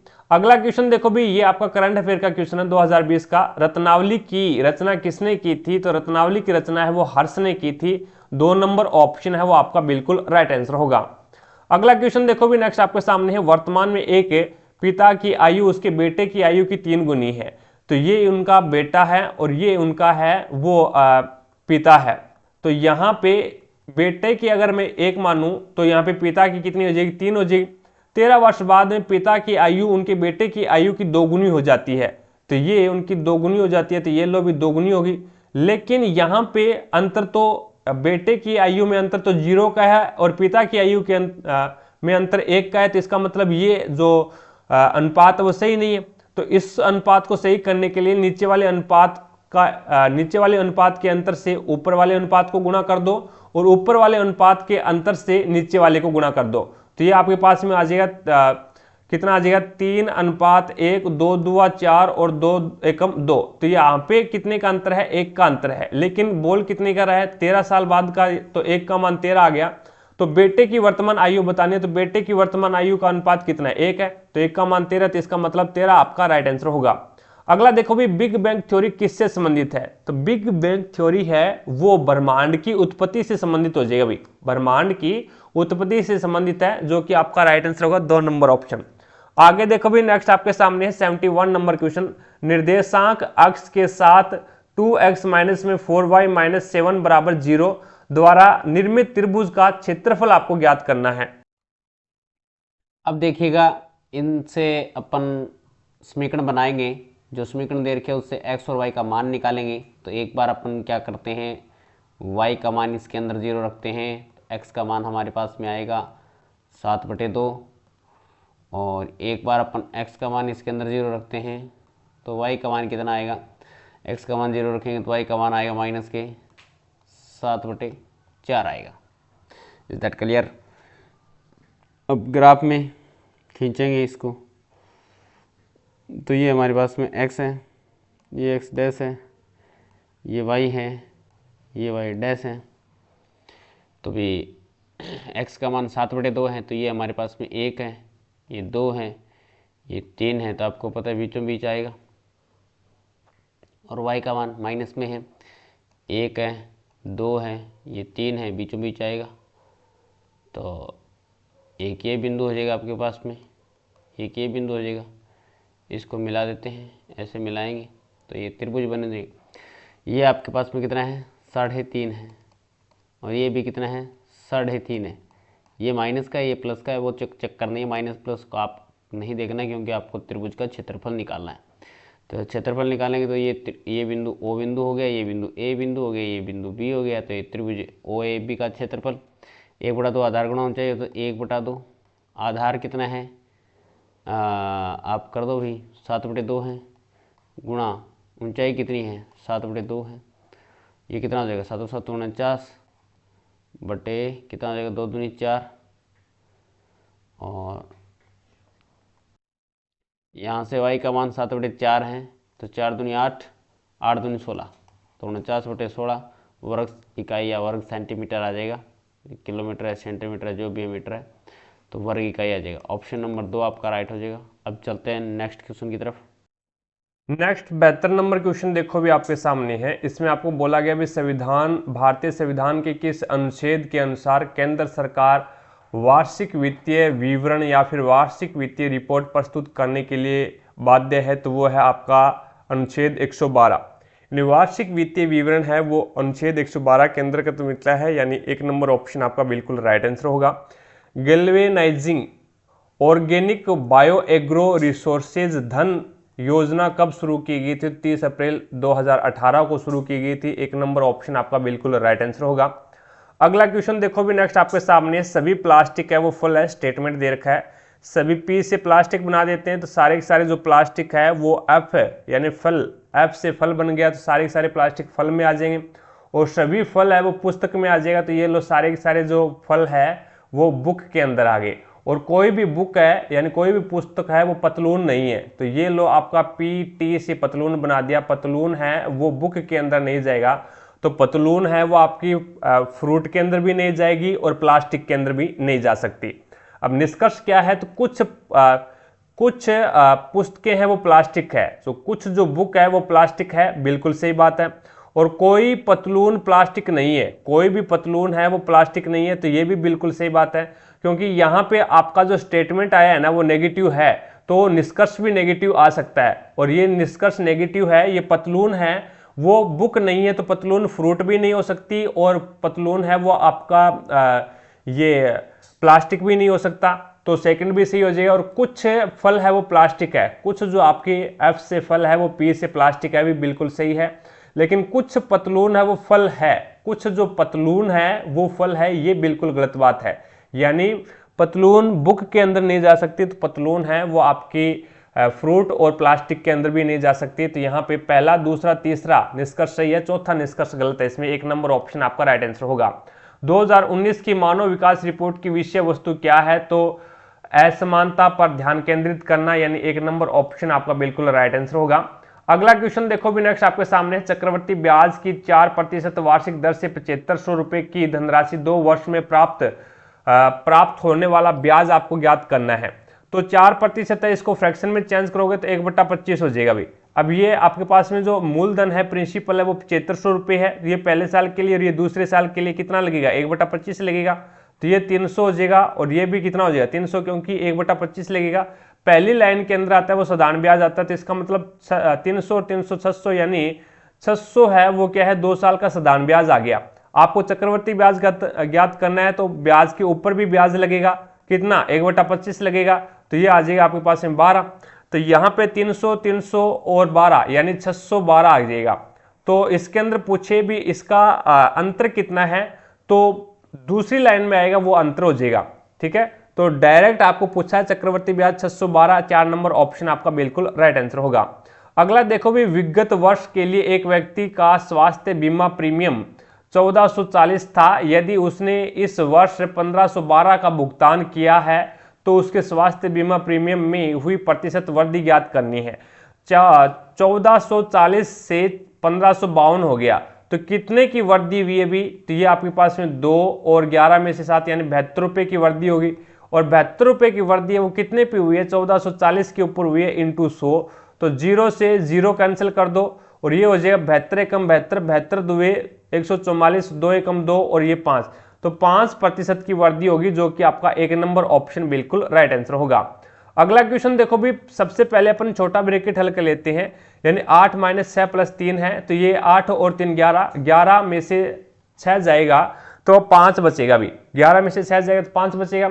अब 5 है, और जैसे ही छोटा ब्रैकेट ओपन करेंगे तो बाहर क्या है माइनस का निशान है, तो 4 - 5 यानी माइनस का 5 आ गया, तो इसका मतलब माइनस का 1 बचेगा। और जैसे ही अपन क्या है मजला ब्रैकेट ओपन करेंगे तो यहाँ पे बाहर क्या है माइनस का निशान है और अंदर माइनस का 1 है, तो माइनस माइनस प्लस का हो जाएगा, तो ये 1 प्लस यानी 6 + 1 यानी ये 7 बन जाएगा। और जैसे ही अपन क्या है बड़ा ब्रैकेट ओपन करेंगे तो यहाँ पे आपके पास में क्या हो जाएगा, बाहर माइनस का निशान है, तो 18 माइनस में 7, तो ये आपके पास में 11 बचेगा, 1 नंबर ऑप्शन बिल्कुल राइट आंसर होगा। अगला क्वेश्चन देखो भी, एक शंकु के आधार की त्रिज्या 5 सेंटीमीटर है और ऊंचाई 10 सेंटीमीटर है, तो शंकु का आयतन आपको ज्ञात करना है दशमलव के 2 स्थानों तक, तो पाई का मान है वो 3.14 आपको मान लेना है। तो यहाँ पे देखो भी फॉर्मूला क्या होता है, 1/3 पाई r स्क्वायर h होता है शंकु के आयतन का, तो 1/3 इंटू पाई का मान कितना होता है 3.14 इंटू 5 इंटू 5 यानी 25 इंटू 10, तो यहां से अपन इसको सोल्व करेंगे तो ये आपके पास में आ जाएगा 250 इंटू 3.14 है। तो इसको काटो भी, तो कट करने पर ये आपके पास में इसको सोल्व करोगे 3 का भाग और लगा देना, तो ये आपके पास में हो जाएगा 261.67 आएगा, जो कि आपका 4 नंबर ऑप्शन बिल्कुल राइट आंसर होगा। आगे देखो भी, निम्नलिखित में से कौन सा 5.46 और 4/6 के ऊपर 12 का सही भिन्नात्मक रूप है। अब देखो भी 5 तो इस प्रकार से पॉइंट से पहले है, उस संख्या को डायरेक्ट लिखेंगे 5, और इसके बाद में 46 है तो ये 46 लिख लो, 2 के ऊपर 12 तो नीचे 2, 9 लगा दो भी। तो इसको अब 5 का 99 के साथ में गुणा करवाओ, तो 99 के साथ में गुणा करवाओ, 9 5 45, 9 5 45, और ये आपके पास में हो जाएगा 505, और 500 9 5 45, 9 5 45, 5 और 9 5 45 और 5 कितना हो जाएगा अभी, ये आपके पास में 45 और 5 50, और ऊपर क्या है 46 है। अब इसके अंदर है यहां पे 9 5 45 का 5 4, और 9 5 45 और 4 कितने हो जाएंगे भी 49, यानी 495 हो जाएगा। 495 में 46 जोड़ोगे तो 541 हो जाएगा। 495 में 46 जोड़ोगे 541, अपॉन में क्या है भी 99 है। तो ये आपके पास में 4 नंबर ऑप्शन बिल्कुल राइट आंसर हो जाएगा भी। तो 541 अपॉन में 99। अगला देखो भी नेक्स्ट आपके सामने है अगला क्वेश्चन। अब इसमें ये आपका करंट अफेयर का क्वेश्चन है। 82 नंबर कोणार्क मंदिर किस राज्य में स्थित है, तो ये आपका ओडिशा के अंदर है। 4 नंबर ऑप्शन आपका बिल्कुल राइट आंसर होगा। अगला देखो भी रस संवेदी ग्राही के सहसुंचन के लिए उत्तरदायी होते हैं, तो संवाद है वो रस संवेदी ग्राही के सहसुंचन के लिए उत्तरदायी होते हैं। तो कहने का मतलब है भी रस का संवेदन करने के लिए, रस होता है कोई, जैसे गन्ने का रस है या फिर एक प्रकार से कोई भी रस हो, आम का रस है, उसका संवेदन करने के लिए, जांच करने के लिए कौन सा ग्राही यूज किया जाता है, तो संवाद ग्राही यूज किया जाता है। संवाद ग्राही है वो, इससे अगर कोई रस है उसको गंध से, उसकी सुगंध से, उसकी गंध से अपन उसका टेस्ट अनुमान लगा सकते हैं क्या, उसको स्पर्श करने पर उसका अनुमान लगा सकते हैं मीठा है या फिर फीका है, और उसको देखने पर अपन अनुमान लगा सकते हैं क्या, नहीं लगा सकते। लेकिन संवाद का मतलब होता है एक प्रकार से चख करके उसको क्या है उसका यहाँ पे अनुमान लगाया जा सकता है भी ये कड़वा है या फिर मीठा है, खट्टा है, जो भी है। ठीक है, तो 3 नंबर ऑप्शन आपका राइट आंसर होगा। इंदिरा गांधी परमाणु अनुसंधान केंद्र कहाँ स्थित है, तो ये कलपकम में आपका राइट आंसर हो जाएगा भी 3 नंबर ऑप्शन। नेक्स्ट देखिएगा 85 नंबर क्वेश्चन आपके सामने है। मुस्लिम लीग की मांग की जांच करने और स्वतंत्र भारत के लिए उपयुक्त राजनीतिक ढांचे का सुझाव देने हेतु ब्रिटिश कैबिनेट मिशन भारत कब आया था, तो ये 26 मार्च 26/3/1946 के अंदर आया था भी। 26 मार्च 1946 के अंदर आया था, और 16 मई और 1946 के अंदर है वो इसने अपनी रिपोर्ट सौंपी थी। 26 मार्च 1946 को दिल्ली आया था कैबिनेट मिशन, और उसके बाद में 16 मई 1946 को इन्होंने अपनी रिपोर्ट सौंपी थी। अगला क्वेश्चन देखो भी नेक्स्ट आपके सामने है। अब इसके अंदर आपको बताना है भी 2016 में 2016 में तीनों राज्यों में हुए केले के उत्पादन और 2018 में तीनों राज्यों में हुए केले के उत्पादन का अंतर कितना है। 16 के अंदर 3 2 5 और 4 8, यानी 8.1 है 2016 के अंदर, और 2018 के अंदर कितना है भी, तो 5 और 5 10, 10 और 4 14, ये हो जाएगा 14.3। तो आपके पास में अंतर कितना आ जाएगा, तो ये आ जाएगा 5 और 5 10, 10 और 4 14, और यहाँ पे देखें तो 2016 के अंदर है वो 5 और 4 9, और 9 और 3 12, तो ये आ जाएगा आपके पास में 12.1। तो आपके पास में ये बचेगा 2.2 टन। 2.2 टन 1 नंबर ऑप्शन आपका बिल्कुल राइट आंसर होगा। अगला देखो भी नेक्स्ट आपके सामने है। अब इसके अंदर है वो आपको बताना क्या है, X यदि उत्पाद X की एक निश्चित मात्रा के लिए निर्माता को परिवहन लागत के लिए 18,000 रुपये का भुगतान करना पड़ता हो, तो उत्पाद X का समान मात्रा के लिए प्रत्यक्ष सामग्री यानी जो ट्रांसपोर्ट है उसका खर्चा 18,000 दे रखा है, 9% का मान 18,000 है, तो 1% का मान आपके पास में कितना आ जाएगा, 2,000 आ जाएगा। तो यहाँ पे आपको ज्ञात क्या करना है, तो डायरेक्ट मटेरियल यानी 22% का मान ज्ञात करना है, तो 22 दूनी 44, तो 44,000 हो जाएगा, जो कि आपका राइट आंसर होगा 3 नंबर ऑप्शन। आगे देखो भी नेक्स्ट आपके सामने है। अब इसके अंदर आपको बताना ये है भी यहाँ पे भी दिए गए वर्षों में किसके दौरान वैक्यूम क्लीनरों की बिक्री में सर्वाधिक प्रतिशत अंतर है, चाहे वो वृद्धि का हो या फिर गिरावट दर्ज किया गया हो। तो इसके अंदर देखें तो यहाँ पे सबसे अपने को अंतर अनुमान लग रहा है ये 16 का है। 16 और 17 का जो अंतर है, चाहे वो गिरावट में हो चाहे वो वृद्धि में हो, तो ये अंतर आपको लग रहा है। तो 2016 से 2017 के अंदर देखते हैं भी 55 से क्या आ गया, ये 30 आ गया। तो गिरावट कितने की हुई, तो गिरावट आपके पास में 25 की हुई। और ये 25 की गिरावट कितने पे हुई है, 55 पे हुई है। तो इंटू 55 अपॉन में 55 इंटू 100% ज्ञात करना है। तो यहां से अपन 5 से काटोगे तो 5 5 25 और ये आपके पास में 11 5 55, तो आ जाएगा 500 अपॉन में 11।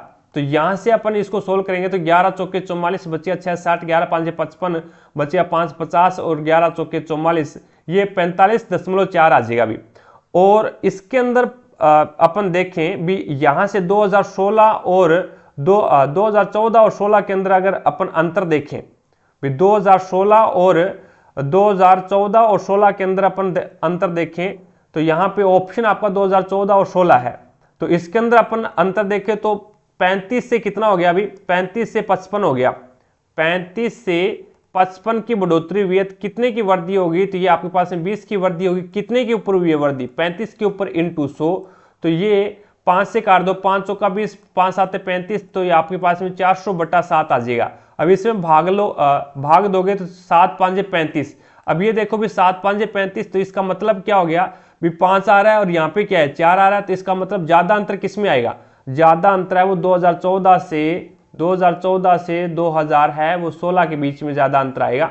तो ये आपका राइट आंसर हो जाएगा। अभी देख लो कौन सा आंसर है, 2014 से 16, 4 नंबर ऑप्शन आपका बिल्कुल राइट आंसर होगा। अगला क्वेश्चन देखो भी नेक्स्ट आपके सामने है। अभी इसके अंदर आपको बताना है भी इनमें से किस विद्यालय से विश्वविद्यालय के लिए चयनित छात्रों की संख्या और परीक्षा में भाग लेने वाले छात्रों की संख्या की तुलना में न्यूनतम है। तो यहां पे अपन पहले ऑप्शन देख लेते हैं भी। ऑप्शन क्या है, केवी है। तो केवी में भाग लेने वाले और चयनित, तो इसमें बोला गया भी चयनित छात्रों की संख्या है वो परीक्षा में भाग लेने वाले छात्रों की संख्या में न्यूनतम है। तो न्यूनतम है तो यहां पे कितनी है अभी, भाग लेने वाले चयनित छात्रों की संख्या कितनी है, 800 है। और भाग लेने वालों की संख्या कितनी है, तो ये आपके पास में 1000 है। भाग लेने वालों की संख्या कितनी है, 1000 है। तो यहां पे अनुपात, अगर अंतर की बात करूं तो अंतर कितना का आ गया है, 200 का अंतर आ गया अभी। या फिर इस क्वेश्चन को थोड़ा सा इस प्रकार से सोल्व कर दो भी 800 है वो 1000 का कितना प्रतिशत है, 800 है वो 1000 का कितना प्रतिशत है, तो इंटू 100। तो ये आपके पास में 20 से 20, 10 से 10, तो ये आपके पास में आ जाएगा 80% है। इसी प्रकार से 1050 है वो 1200 का कितना प्रतिशत है, तो ये आपके पास में कितना आ जाएगा, 20 से 20 कैंसिल हो जाएगा। और 12 से इसको काटोगे तो ये आपके पास में आ जाएगा 12 निमा 108, 12 8 96, और कितना बच गया अभी 12 8 96। तो ये आपके पास में बच जाएगा 4 और 5 9, 90 हो गया। और उसके बाद में फिर ये आ जाएगा आपके पास में 12 8 96, 12 7 यानी 87 आ गया। यहाँ पे कितना आ गया अभी, ये 87 आ गया। उसके बाद में आगे देखो भी यहाँ पे 1350 है वो 1500 का कितना प्रतिशत है, तो 1500 का कितना प्रतिशत है, तो 20 से 20 कैंसिल कर दो और 15 7 115 निमा 135 होता है भी। तो ये आपके पास 90 आ गया। और यहां से देखें तो 900 है वो 1100 का कितना प्रतिशत है वो देख लो, तो 900 1100 का कितना प्रतिशत है, तो 20 से 20 कैंसिल कर दो और ये आपके पास में 11 8 88 बचे कितना 2 20 और 11 एकम 11, तो ये 81 के लगभग आ रहा है। और यहाँ से देखिए 750 है वो आपका 900 का कितना प्रतिशत है, तो ये देखिए तो 20 से 20 कैंसिल कर दो, 9 से काटोगे तो 9 8 72, 3 30 और 9 3 27, ये 83 आ रहा है। तो सबसे कम इसने पूछा भी छात्रों की संख्या न्यूनतम तुलना में, न्यूनतम कहाँ पे है, तो यहाँ पे 80% है। बाकी में सभी में क्या है 80% से ऊपर है, तो इसका मतलब केवी आपका राइट आंसर हो जाएगा। अभी केवी विद्यालय में आपका राइट आंसर होगा 1 नंबर ऑप्शन। आगे देखो भी नेक्स्ट आपके सामने है भी नींद से आराम आता है, ठीक है, नींद से क्या है आराम आता है, तो दवा से रोग मुक्ति होती है। भी दवा से क्या होता है, रोग की मुक्ति होती है, तो आपका राइट आंसर होगा 1 नंबर ऑप्शन। आगे देखो भी 91 नंबर क्वेश्चन आपके सामने है। अब इसके अंदर आपको बताना भी 4 दिए गए हैं, उनमें से 3 किसी तरह से संगत है और 1 असंगत है। तो भार हो गया, द्रव्यमान हो गया और आयतन हो गया। भार द्रव्यमान आयतन है वो एक प्रकार से संगत है, और नेक्स्ट भार एक प्रकार से द्रव्यमान ही होता है। भी द्रव्यमान एक प्रकार से भार होता है, ठीक है, और एक प्रकार से आयतन ही एक प्रकार से क्या आता है, भार होता है। लेकिन सामर्थ्य है ना, ये इसमें अलग हो जाएगा भाई। सामर्थ्य क्या है, अलग हो जाएगा। आयतन क्या होता है, वॉल्यूम, किसी वस्तु के द्वारा घेरा गया स्थान, किसी वस्तु के द्वारा है वो घेरा गया स्थान ही एक प्रकार से उसका आयतन होता है, वॉल्यूम होता है। तो ये तीनों के तीनों क्या है, अलग हो जाएगा, लेकिन सामर्थ्य इसमें अलग हो जाएगा। ठीक है, आगे देखो भी, बच्चे अपनी भावनाएं अपने माता पिता से ज्यादा अपने दोस्तों के साथ साझा करते हैं। बच्चों को लगता है कि उनके दोस्त उनकी भावनाओं को उनके माता पिता से बेहतर समझ पाएंगे, बिल्कुल सही है, तभी वो अपनी दोस्तों के साथ शेयर करते हैं। बच्चे आजकल अपने माता पिता के साथ मित्रवत नहीं रहते, इसके बारे में अपन नहीं बता सकते। तो एक नंबर धारणा है वो बिल्कुल सही है, एक नंबर ऑप्शन आपका राइट आंसर होगा। अगला क्वेश्चन देखो भी, लंदन, पेरिस और फ्रांस। लंदन, पेरिस और फ्रांस आपके बारे में बताना है भी। लंदन फ्रांस में क्या आता है भी, तो यहाँ पे ये फ्रांस का बन जाएगा भी। ये आपका डायग्राम है वो फ्रांस का हो जाएगा, और फ्रांस के अंदर है वो ये पेरिस हो जाएगा। ये एफ से फ्रांस और फ्रांस के अंदर पेरिस, और लंदन है वो इंग्लैंड के अंदर है, तो लंदन है वो इसमें अलग हो जाएगा। तो आपका राइट आंसर होगा 3 नंबर ऑप्शन। आगे देखो भी, नेक्स्ट आपके सामने है, यदि बाएं से दाएं बढ़ते हुए अंग्रेजी वर्णमाला के हर चौथे अक्षर को मिटा दिया जाए तो नई श्रृंखला में दाईं ओर से 5वां अक्षर कौन सा होगा।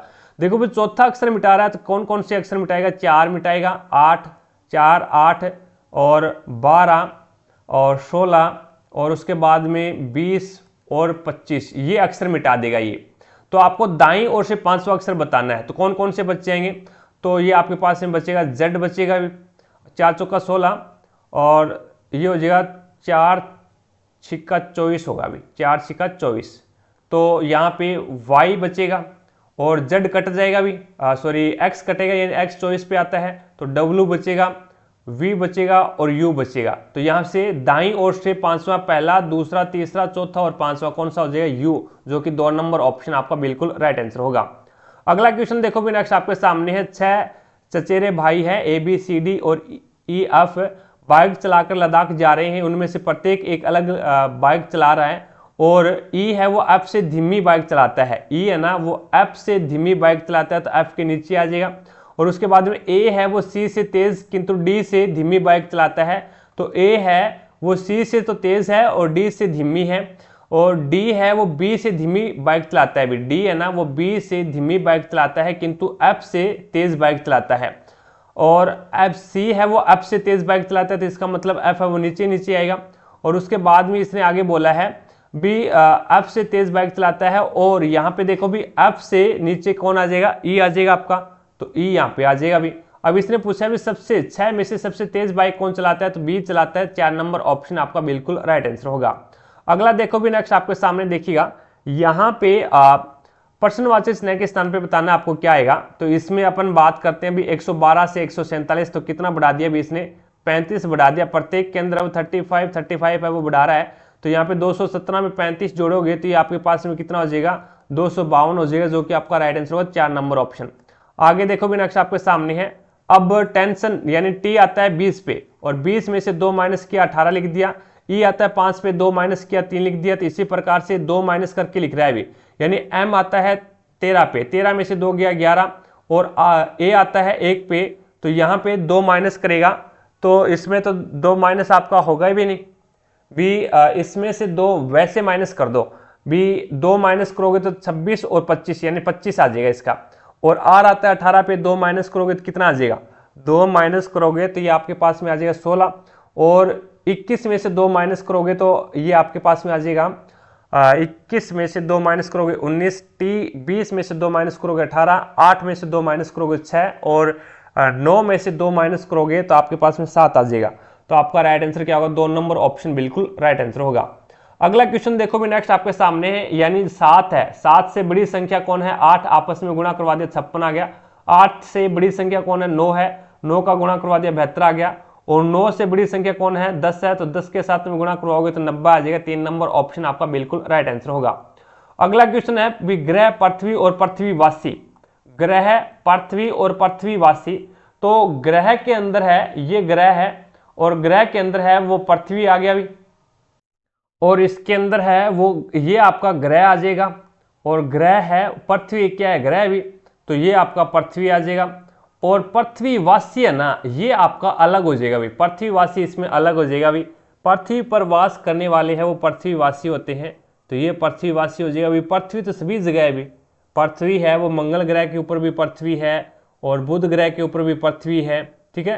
तो पृथ्वीवासी, तो इस प्रकार से अपन देखें भी पृथ्वीवासी यानी पृथ्वीवासी किसे कहते हैं, पृथ्वी पर वास करने वाले को पृथ्वीवासी कहते हैं।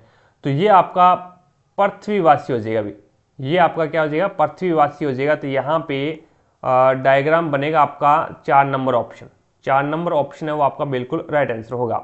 अगला देखो भी नेक्स्ट आपके सामने है, कथन है कुछ कंबल है वो स्कार्फ है, तो के से कंबल बना दो, भी कुछ कंबल है वो एस से स्कार्फ बना दो, और सभी कंबल है वो क्या है, सभी कैमरे, सारे के सारे जो कैमरे हैं वो क्या है आपके सारे के सारे जो कैमरे, ये आपका कंबल बन गया, और ये आपका के से कंबल है, और ये कमरे, सारे के सारे कमरे हैं वो क्या बन गया, आपका कंबल बन गया। तो ये लो कंबल वाले में कमरे आगे।